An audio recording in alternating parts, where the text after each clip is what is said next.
estava sendo treinado por Jorge Jesus, com muita gente boa por lá, sendo campeão de tudo, né?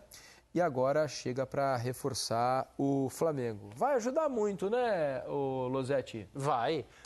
Um ponto você já tocou. Ele esteve no Flamengo, ele foi muito feliz no Flamengo, ele se destacou. Foi assim, principalmente quando o Flamengo se dividia ali entre as competições, em muitos jogos, tanto no time titular, quando ele jogava muitas vezes também com o time reserva, ele conseguia sobressair.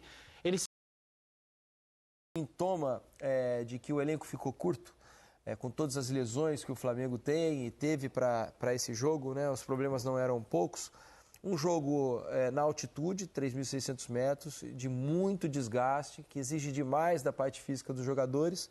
O Tite fez 3 substituições. Ele não fez as 5 que tinha direito, o que é raro em jogos assim, né? Normalmente, quando os times de fora vão enfrentar os times bolivianos lá em La Paz, se faz 5 substituições para renovar o gás, né? Para entrar alguém com o tanque cheio. E hoje, olha as opções, né? Tudo bem que entraram Everton Araújo, o Davi Luiz e o Bruno Henrique. Foram as 3... Dois já experientes, né? Isso, 3 substituições que foram feitas. Aí o banco tinha o Cunha e o Lucas Furtado, que eram goleiros, né? Lucian, desculpa a minha ignorância, eu não conheço o Lucian, né? Lateral direito. Carbone, Cleiton, outro zagueiro da base, Fabiano, volante, o Igor Jesus, esse já participou de vários jogos, o Vitor Hugo e o Lohan, que também são jovens. Vejam como faltaram peças para que ele tivesse talvez confiança para colocar jogadores numa situação tão adversa como essa. E o time estava de certa forma encaixado, né? Assim, o Flamengo não ofereceu em nenhum momento... Mais no primeiro tempo do que no segundo, né? Mas aí entra a questão física. Claro, né? também. Mas sem dúvida nenhuma. Por isso se justificava, talvez, se ele tivesse com o banco sem dúvida ele ter usado. Preenchido, sem dúvida. A troca de jogadores para renovar a questão física. Se ele tivesse o Alan, se ele tivesse o Arrascaeta, se ele tivesse o Gabriel, se ele tivesse o Pedro, muitos desses jogadores estariam no banco, que começaram, entrariam. Se ele tivesse o Everton Cebolinha, se ele já tivesse o Michael. Né? Então tem uma série de nomes, mas o Flamengo se comportou muito bem e tentou fazer esse blocão de 10 jogadores. Sabe o que me impressionou? Muitas vezes assistindo o jogo, a tomada de câmera focava os 10 jogadores de linha do Flamengo. Tamanha compactação e esses 10 jogadores foram alternando a altura do bloco de marcação. Chegaram até a pressionar a saída de bola do Bolívar, porque o Bolívar não é um time que aposta em bola longa. Esse Bolívar tenta jogar, o goleiro tenta sair jogando com o lateral, com o zagueiro, construir. E quando você tem uma bola longa, os atacantes não são velozes. O Bruno Sávio não é um velocista, o Fábio Gomes, que jogou pela esquerda, muito menos, é um centroavante. O Oviedo, centroavante, também não é um cara de ganhar muitas bolas longas. Então o Flamengo controlou bem enquanto aguentou. Quando começou a fisicamente ficar mais frágil, foi se desgrudando. O Luiz Araújo ficou muito mais perto do Ayrton Lucas do que o Gerson. O Gerson ficou mais à frente, mais perto dos dois centralizados, Carlinhos e o que é o normal, porque quando você joga na linha da frente, vai cansando, você já não vai lá, porque você sabe que os caras vão ter que passar por aqui, ainda mais depois que tomou o gol. Isso aí era esperado, nos últimos 15 minutos ali, você sofrer bem mais. E ele não trocou porque justamente ele estava vendo ainda a produção daquilo. Você vê que ele tira o Gerson num ponto, que o Gerson realmente acabou o gás e correu pra caramba. Se for ver no jogo todo, o Flamengo teve mais chance clara de fazer o gol do que o próprio Bolívar. Teve uma com o Gerson no primeiro tempo, né, que ele demora para finalizar, ele fica de frente pro goleiro, né, aí titubeou ali, o zagueiro chegou, ele até caiu pedindo um pênalti, que absolutamente não aconteceu. Depois tem a chance do Ayrton Lucas, que ele criou, né, ele podia acertar o gol, pelo menos. Nem parecia que ele estava na altitude, né, porque ele deu um tapa, saiu, chegou na frente e acabou errando a finalização. Então o Flamengo teve as suas oportunidades, elas não costumam ser muitas quando se joga na altitude. O Flamengo teve as suas chances. E logo depois saiu o gol do Bruno Sávio. Exatamente. Pouquíssimo tempo depois que o Ayrton Lucas perdeu esse gol, o Bruno Sávio já tinha colocado uma bola na trave. Isso. Né? Foi o jogador mais perigoso. Foi. O jogador tecnicamente é o mais refinado do time, né? O Ramiro Vaca chutando de fora da área, aliás, a família Vaca, né? Porque o Henry Vaca, depois que entrou, acertou o travessão. Com uma bela defesa do Rossi, exato. O Rossi espalma para ela pegar no travessão. Exatamente, né? Então, mas tirando os chutes de fora da área, o jogador que mais conseguia construir alguma coisa sofisticada era o Bruno Sávio. Então, acho que assim, o Flamengo, todo mundo esperava que ia sofrer. Ninguém imaginou uma noite fácil para o Flamengo. O gol do Léo Pereira foi muito importante no final do jogo no Maracanã. A gente comentava, né? Eu e Alex, a gente estava assistindo o jogo juntos aqui, Losetti. Não tivemos o privilégio de tê-lo na nossa companhia naquela noite. A gente comentava, é o gol da classificação. Porque o Flamengo vai sofrer lá. É muito difícil não tomar gol. É muito difícil. Pegar o histórico de quem jogou em La Paz e não tomou um gol. E com os desfalques era muito difícil fazer. Nossa, é muito difícil. Né? E realmente acabou se conformando, né? A importância daquele gol do Léo Pereira. Agora, o importante para o torcedor do Flamengo é pensar o seguinte: acabou esse inferno que é jogar na altitude, né? Agora joga contra um Peñarol, que apesar de toda a tradição do Peñarol, né, um time histórico do nosso continente, campeão da Libertadores diversas vezes, tem uma camisa pesadíssima, a torcida do Peñarol, de todos os lugares que eu fui na América do Sul assistir jogo, a do Peñarol é uma das mais legais de se ver dentro de um estádio, é um barulho ensurdecedor, é uma festa impressionante. Em que pese tudo isso, acho que será menos difícil o confronto contra o Peñarol do que foi esse contra o Bolívar. Pelo menos eu imagino, antes da bola rolar, que tende a ser menos difícil. E você, Losetti? Eu acho que o Peñarol é um time melhor do que os últimos Peñaróis que a gente viu. Aliás, o Peñarol não chegava às quartas de final desde 2011, quando foi vice-campeão, treinado pelo Diego Aguirre, que voltou agora e faz novamente. Então, quer dizer, existe já essa simbiose do treinador, do time com a competição. Mas o Flamengo é bem superior. Agora, precisamos ver como vai chegar o Flamengo. O bom é que tem algum tempo, né? São 3 semanas, né? Você tem ainda a Copa do Brasil, né? Acho que são 3 ou 4, né? Porque você tem... Vou checar aqui as datas. Tem uma data FIFA no meio, né? Minha memória não é boa, eu disse ontem. Não, nesse calendário eu me perco inteiro também. É muito difícil decorar quando são os jogos do futebol sul-americano e brasileiro. Mas é fato que haverá tempo para vários desses jogadores se recuperarem. 18 e 25 de setembro. Então, é isso aí, são 3 semanas. 3 semanas. Então, assim... Quase 4. Praticamente um mês. Então, você já parte do ponto em que é possível recuperar jogadores, chegar numa condição física melhor. Só que é isso, o que vai acontecer até lá? Tem brasileiro que o Flamengo, a gente já percebe, a torcida do Flamengo quer ganhar o Campeonato Brasileiro porque sente que o elenco é montado para isso, que o planejamento tem que permitir ao Flamengo lutar pelo título brasileiro. Tem a Copa do Brasil, com um confronto muito difícil com o Bahia, 2 jogos que prometem ser muito bons. Então, como gerir tudo isso é um problema que o Flamengo vai ter, que o São Paulo, que está em 3 competições, vai ter, que o Atlético Mineiro, que está em 3 competições, vai ter, só que não brigando no Brasileiro pelo título. Vão ser semanas de decisões importantes e que as comissões vão ter que ser respaldadas pelas direções também. Sem dúvida nenhuma. Por isso que eu disse aqui outro dia, Alex e Losetti, amigos do Troca, que nesses momentos, quando o time está em 3 competições, como é o caso do Flamengo, tem que haver um discurso muito direto da diretoria com a comissão técnica. As decisões têm que ser tomadas não só pela comissão técnica nesse momento. A diretoria tem que participar das decisões. Pelo menos na minha opinião, a diretoria precisa participar das decisões do técnico. Não, vai jogar esse, não vai jogar aquele. Mas assim, olha, nós vamos priorizar qual campeonato. Para a diretoria, o que é importante ganhar?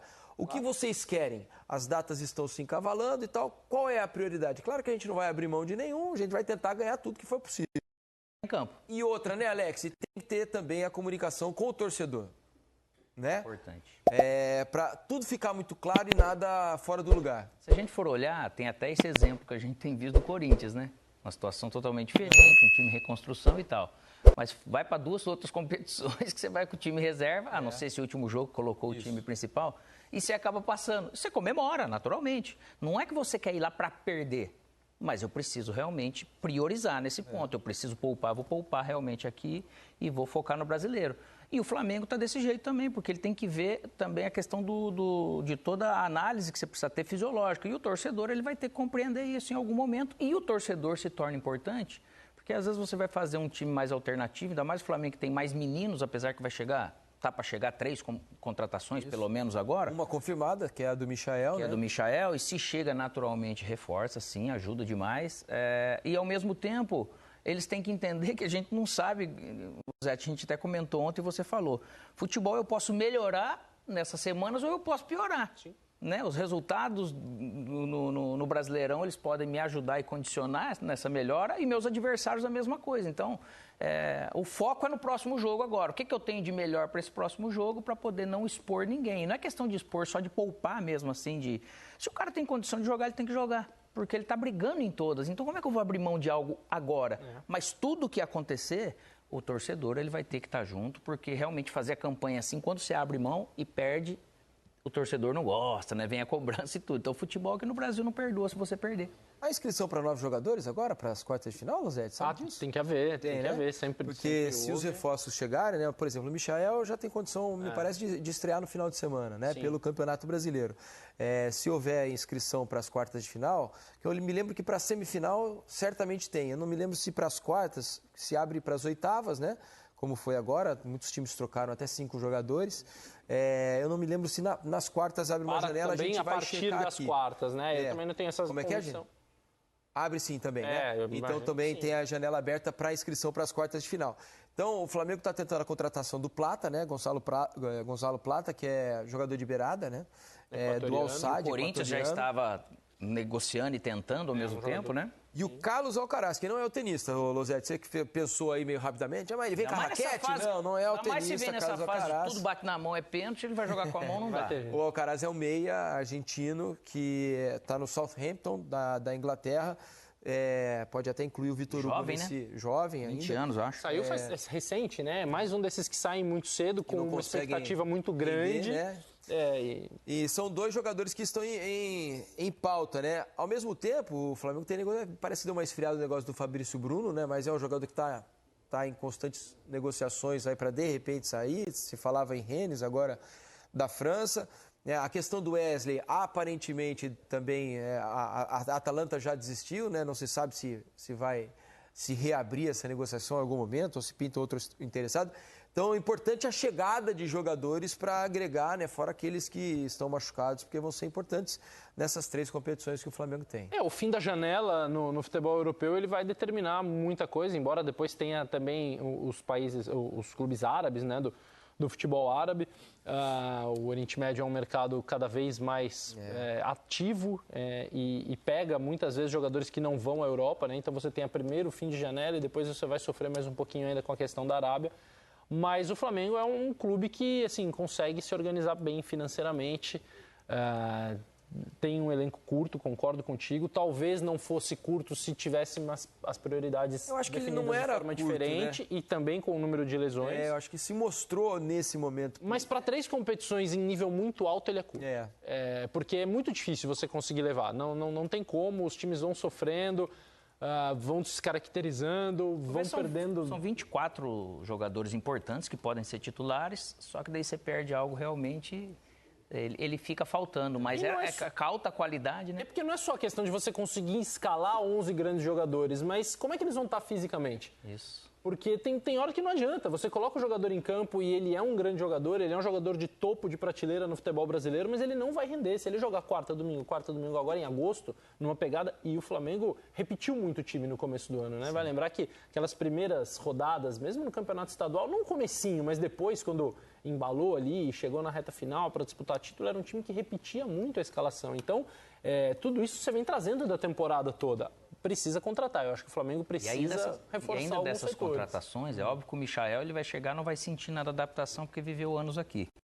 Outros também, você não sabe se adapta logo de cara ou não. Pode ser mais rápido, pode não ser. Por mais que já seja, né? Então, acaba tendo essa situação. E é por isso que o Brasileirão está aberto aí para 5, 6 times ainda.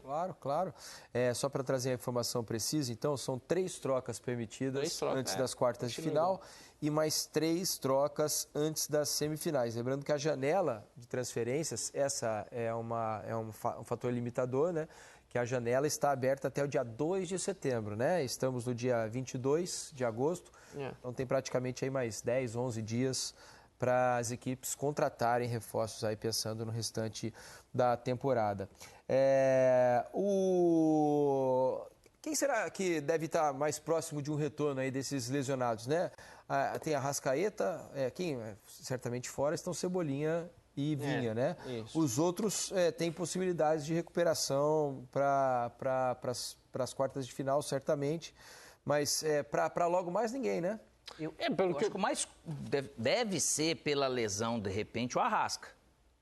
Por causa do adutor dele, ele sentiu algo ali, dá a impressão de que seja menos grave do que realmente foi Gabigol e Pedro, né, principalmente, né, no caso. Eles tinham falado do Pedro de 3 semanas, né, e o Gabigol 4, né? Um pouco mais do que o Pedro, né? O Arrascaeta, assim, é um prazo meio indefinido, mas parecia mais curto. E agora, sim, eu acho muito difícil que o alvo de todos esses jogadores não passe a ser as quartas de final da Libertadores. Porque a Copa do Brasil já é semana que vem, é difícil imaginar que pelo menos para o primeiro jogo esses jogadores possam estar de volta, não sei o Arrascaeta. E também dosar a volta de cada um deles, né? Porque o calendário, você tem uma data FIFA no meio, ok, e ela também pode ser importante nesse sentido de ajudar a recuperar com treinamento e não só com jogo, para os reforços também. Porque é muito difícil você construir alguma coisa hoje com treinamento no futebol brasileiro. Principalmente para esses times que estão com 3 competições. Exato, que sistema que você muda, que reforço que você insere no time, fazendo com que ele assimile o jogo que você pratica, é tentativa e erro. E até fisicamente você já está num déficit de recovery, vamos dizer, né? E você, ao mesmo tempo, você vai treinar dosando. Então, como que você equaciona isso daí realmente ao longo da temporada? E assim, o Flamengo, né, assim, hoje, eu acho até que o Flamengo se comportou bem.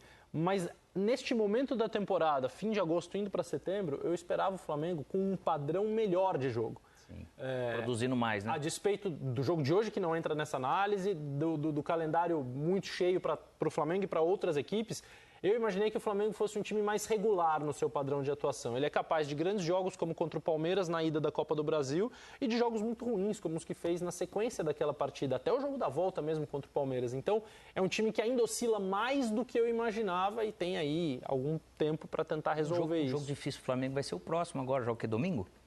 É no final de Brasileirão? semana. Imagina você voltando hoje, quinta-feira, você volta de um jogo desse de La Paz. Para recuperar os caras para domingo, cara, é uma situação complicada. Estou dando uma olhada aqui na rodada, o Flamengo joga no domingo, 8 da noite, contra o Bragantino no Maracanã. Menos mal que é em casa, né? Volta direto e fica aqui, né? Mas, e menos mal que é às 8 da noite. Domingo à noite. Aí você um tempo um pouquinho maior para descansar. Ainda sobre o Flamengo, né? A gente tem os números do jogo para mostrar aqui para vocês, né? O que foi um retrato, né? Desse Bolívar e Flamengo lá na altitude de La Paz, e o que esses números nos dizem, né?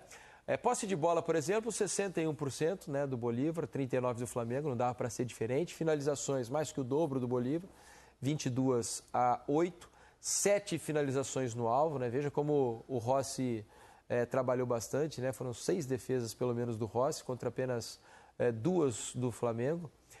Escanteios 8-3, faltas 11-10, impedimentos 3 do Bolívar, 1 do Flamengo. Na segunda página, 513 passes trocados pelo Bolívar. Olha o número de passes do Flamengo como é baixo, né? 185. Olha a precisão dos passes. Aí a bola e o cansaço interferindo. A adaptação da bola é terrível. 61% é um número baixíssimo de aproveitamento. Em qualquer campo normal, o Flamengo nunca vai atingir esse baixo nível aí. Pois é. Desarmes 4 do Bolívar, 13 do Flamengo. 1 cartão amarelo para o Bolívar, 3 para jogadores do Flamengo. E o Bolívar teve um jogador expulso na segunda etapa. Tem 2 destaques aí, né? Primeiro que no campinho do Bolívar, essa manchinha vermelha que está um pouco mais atrás, ali na altura do círculo central, o Bolívar tentava começar a construir suas jogadas ali pelo lado esquerdo para depois deixar o Bruno Sávio do lado direito em condição de enfrentar o Ayrton Lucas de uma maneira um pouco mais individual e com o Sagredo, lateral direito, muitas vezes passando. E o Luiz Araújo foi muito importante ao acompanhar esse lateral e no auxílio ao Ayrton na marcação daquele setor, enquanto ele teve mais fôlego para isso. Ele ficou o jogo inteiro. E a outra questão é o número de desarmes, graças à compactação do Flamengo. Então, assim, era um time que estava muito junto. Se o primeiro jogador tomava o drible ou conseguia encaixar uma linha de passe, o Bolívar tinha sempre uma cobertura muito próxima para antecipar. Então, foi um time muito concentrado. E eu acho que esses números desbalancearam muito no segundo tempo. No primeiro, eu acho que eles foram mais equilibrados, todos eles. Depois, o Bolívar se distanciou. Vou até sair da frente aqui para mostrar aqui, ó, o mapa de calor da defesa do Flamengo, olha só. Se fosse uma câmera daquelas térmicas, ia falar que tá com lesão muscular ali na área. Exatamente, tem uma lesão na área ali, todo mundo povoando muito a área. E é muita bola que termina, até no campinho dá para mostrar para o pessoal depois entender essa questão de espaço, como que eles não abriram muito e fizeram muito bem isso o Flamengo, mas essa ocupação de todos esses espaços estava sempre muito bem marcado. E aí que eu falo que o Bolívar, ele não jogou um jogo tão bom quanto de repente ele podia, porque tem jogo de inteligência, né? Jogos curtos, de repente, você jogar por dentro, mexer um pouco mais, você fica um jogo só, fica mais fácil de mapear, apesar de ser essa característica. Fazer chegar lá no Bruno Sávio, você balança, dá tempo, os 2 volantes entravam e o Ortiz de novo ajudou muito o Pulgar. Muito bom jogo dele. Muito bom jogo, então essa escolha por ele também. Olha o campinho, Alex, para você mostrar pra gente. Opa, aqui tá o Casa campinho. mágica. Não, a mágica é o seguinte, a gente fala de espaço. O Flamengo ele jogou basicamente do jeito que ele está aqui. Só que se o Carlinhos e o De La Cruz, principalmente, se eles começam a sair lá, a gente abre esse tipo de espaço aqui. Só que esse tipo de espaço aqui, se sai um pulgar aqui antes do tempo, aí ele já vem, ele abre esse outro espaço, que pode acabar levando um Fabrício Bruno ter que correr atrás de alguém se eu sair fora do tempo, e é onde o objetivo que eles querem chegar, né? Se você vem um lateral, sai o Gerson lá também, muito alto. Esse tipo de espaço são espaços que eu tenho que percorrer um espaço maior. Aí vem o Varela, sai lá. O que os caras querem naturalmente? Eles querem ter esse espaço para correr. E aí pega o Varela para fazer um pique desse tipo aqui, desse tamanho, dessa quantidade, seja em qualquer setor que for, ele fica mais difícil a gente correr, vamos dizer assim, de frente para o nosso gol, que é o que ninguém quer. E o Flamengo, na verdade, ele acabou fazendo isso muito bem, de ficar realmente mais compacto, que você tira muito mais. Eu não preciso pressionar com os atacantes lá em cima e fico realmente aqui. Se eu balanço de um lado, eu estou tudo muito aqui. Se você for pegar as distâncias aqui, ó, as distâncias das linhas, elas acabam sendo próximas. E esses zagueiros, eles não precisam percorrer um caminho aqui na frente maior, ó. Entendeu? Então, essas bolas, para caírem realmente aqui nessas costas, nesses espaços que vêm aqui atrás, ele ficou muito mais difícil para o Bolívar, né? Então, eles não se movimentaram muito. Às vezes, você deixa a bola circular de um lado para o outro. E nesse sentido, eles, por estar correndo atrás do placar, eles tentavam, às vezes, uma bola aérea, que o Flamengo foi super bem no tempo de bola, né? E é normal de você jogar lá. Eles usam o centro para terminar pela beirada e cruzamento. Se você não marca bem o centro, eles arrematam de fora. Então, esses dois atacantes estando realmente perto dos volantes, nesse posicionamento de quadrado, praticamente, né, que a gente acabou falando, ele ajuda você a ocupar melhor os espaços. E é importante dizer também, né, Alex, que exatamente esse posicionamento, o Flamengo fez isso em várias alturas. Eles nunca desgrudaram um do outro. Não foi sempre perto da sua área. No primeiro tempo, principalmente, eles também estavam assim, pertinho, compactos, fechados, Perfeito. Só que um pouco mais adiantados. Tirando a saída de jogo do Bolívar, que é deficiente, que não são jogadores de tanta qualidade assim. Eu sempre falo que eu, como fã de escolas de samba, o desfile de escola de samba te ensina isso. Se uma ala andar e a de trás ficar parada, vai abrir buraco, você vai ser canetado em evolução. Não pode o meio-campo andar e a defesa ficar. Porque senão você vai oferecer esse tipo de espaço. Se o Flamengo fosse lá em cima dessa maneira, esse espaço aqui atrás, que ele começa a tomar bola longa, que é difícil por causa do tempo da bola que vem, aí fica mais difícil. Tem que percorrer, todo mundo tem que percorrer um caminho melhor para seguir o que você está falando. Se eu não vou no tempo certo, eu vou abrir algum espaço. É igual jogar dama. Aí alguém vai aproveitar aquele espaço que você abriu. E o Bolívar não joga, né? Não usa essa bola longa. Não tem jogadores para aproveitar isso. Acho que pela característica de La Paz, é difícil essa bola longa, né? Porque a bola fica muito rápida. O goleiro vai estar sempre muito mais rápido, né? Vai chegar muito mais rápido a bola normalmente do que o atacante, né? Porque a bola corre mais e corre na direção do goleiro, né? Então é mais difícil esse passe estar à distância alcançável do atacante. Mas quando eles tinham menos recursos técnicos, os times bolivianos, que o Bolívar melhorou em relação ao que ele era 10 anos atrás. Né? Quando esses times tinham menos recursos, eles usavam muito a bola longa para um centroavante que ia ganhar a bola aérea e dois pontas rápidos que iam tentar correr chutes de fora da área. Isso continuam fazendo e tem que fazer, claro. Mas era uma característica mais frequente nos times que jogavam na altitude. Esse Bolívar, ele tenta construir desde trás. E aí o Flamengo, enquanto teve fôlego, conseguiu neutralizar isso muito bem. E o Flamengo marcando mais atrás, ele também acaba se resguardando da energia física. Né? Então eu consigo armazenar mais oxigênio com aquela dificuldade que eu tenho para fazer as ações. Mas se você for ver em todos os setores, lógico que o Carlinhos tem essa característica, sofreu um pouco mais, mas eu acho que ele conseguiu se superar e ficar até uma boa parte do segundo tempo no campo. Mas fisicamente, assim, se for ver, o Flamengo ele foi sentir no final que era mais normal, mas impressionante como eles estiveram bem fisicamente. Até para um time desse do Bolívar, um exemplo, você tem um jogador igual o Bruno Sávio, eu colocaria ele por dentro em algum momento, se é treinador. Né? Porque ali ele pode fazer algo, é um chute no gol, você ficar só aberto, aquilo que a gente fala de jogadores. O Fábio, né? Que estava no lado esquerdo ali. Cara, então são situações. Ele que não é veloz, por dentro, como não estava funcionando bem. Então, para a felicidade do Flamengo, vamos dizer assim, eles não fizeram, mas de verdade, o Flamengo realmente hoje lá ele fez um baita jogo. Conseguiu suportar. A novidade boa para o Flamengo, né? A gente já falava aqui do acerto com o Michael, ele está oficialmente, né, de volta ao Flamengo, xodó da torcida, né? Foi muito bem na primeira passagem. Principalmente com o Renato, né? Goiás. Isso, depois do Renato ali. Ele assinou um contrato válido por 4 temporadas e a TV Flamengo, né? A TV Fla a Fla TV fez um vídeo aí, ó, da volta do Michael.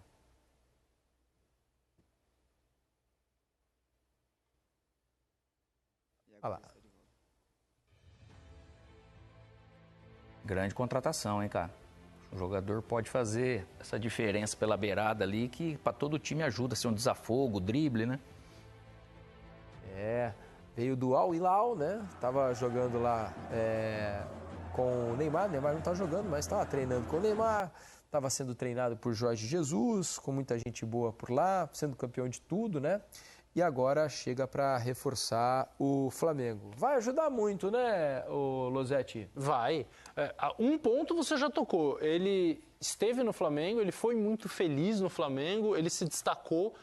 Foi assim, principalmente quando o Flamengo se dividia ali entre as competições, em muitos jogos, tanto no time titular, quando ele jogava muitas vezes também com o time reserva, ele conseguia sobressair. Ele se sentiu muito bem, ele é um cara que já teve problemas, inclusive assim, de depressão, de não estar bem em lugares, então foi um ambiente muito positivo para ele. Eu acho que ele reencontra algo que fez bem a carreira dele e vai ajudar o Flamengo. Não sei se o Flamengo já planejava essa contratação antes da lesão do Everton Cebolinha. Pelo jeito não, né? Me pareceu uma coisa assim, bem de ocasião. E pela capacidade financeira do Flamengo de poder executar para tudo aquilo que ele estava pedindo, para o Corinthians, o Cruzeiro. Ele estava no radar de vários clubes, sim, exato. E faltou acerto financeiro, porque os clubes ficaram um pouco assustados com o que o Michael estava pedindo para voltar ao Brasil. E o Flamengo estava quieto, né? Demorou, porque podia ter contratado mais lá atrás, né? Porque já que ele já estava no mercado, né, disposto a voltar ao Brasil, e aí acho que me parece, pelas lesões, o Flamengo falou, opa, melhor... e contratar o baixinho. Isso é a melhor hora para o atleta fazer o contrato, porque o clube está precisando. Desesperado. Aí você fala, poxa, mesmo que não seja até desespero, mas eu estou necessitando de algo, aí ele faz o contrato mais perto daquilo que ele quer. E por mais que hoje o Flamengo jogue em tese com um ponta, né? Porque o Gerson está jogando aberto de um lado, com o De La Cruz por dentro, um ponta da outra na esquerda, né? Que vinha sendo o Cebolinha, o Luiz Araújo pode jogar dos dois lados, e o centroavante. Você precisa descansar esses jogadores porque eles se desgastam muito. O jogador dessa posição, ele corre demais, porque ele tem que ser agressivo, ele tem que pressionar a saída de bola, ele tem que ajudar a marcar numa segunda linha. Então ele é um cara que é substituído quase todo jogo. Os pontas, os laterais estão sendo cada vez mais substituídos. Aqui é um setor de campo de muita intensidade. E você precisa revezar. O Bruno Henrique está numa condição física diferente. Hoje ele terminou o jogo como 9, né, jogando como centroavante. Também pela necessidade, claro, pelas circunstâncias do jogo e do elenco. Mas o Flamengo precisava de mais um jogador dessa posição e consegue alguém que é de hierarquia. E o Léo Ortiz, se for ver, ele tem produzido mais no meio do que o Alan, né? Se a gente for olhar, né? Em jogos que você pode fazer isso, para você ter um sistema defensivo mais fortalecido, e às vezes, eu não tenho um atacante, um 9, o Carlinhos, e nem o Arrasca, mas se tiver o Arrasca, você colocar esses dois meias, Gerson e De La Cruz e Arrasca, para fazer isso, você faz esse quadrado no meio, você tendo dois meias atacantes, o De La Cruz eu acho que tem mais facilidade de viajar nessas funções, mas o Gerson ele tem feito de repente isso. Aí você tem o Michael com o Luiz Araújo, então vai ter momentos que vai depender daquilo que o Flamengo tem de opção, e o Léo Ortiz ele te dá essa possibilidade ou de jogar junto com o Alan, ou de jogar junto com o Pulgar se precisar. Ou com o De La Cruz. Com o próprio fazer os dois como uma dupla, o Arrascaeta mais adiantado, o Gerson num lado. Bem possível. O De La Cruz é muito versátil, né? Ele te oferece uma série de possibilidades. O time para tudo impressionante. E hoje, assim, a altitude tirou justamente esse timing, porque as diagonais do Gerson hoje foram muito boas. Ele passou em vários momentos... O De La Cruz tecnicamente não estava no bom dia, né? O passe não entrou e é difícil culpá-lo também, porque tem a questão da velocidade da bola, tem a questão do gramado muito irregular, mas era ali. A chance do Flamengo conseguir alguma coisa era a diagonal do Gerson saindo da direita para o passe do De La Cruz. Por aí.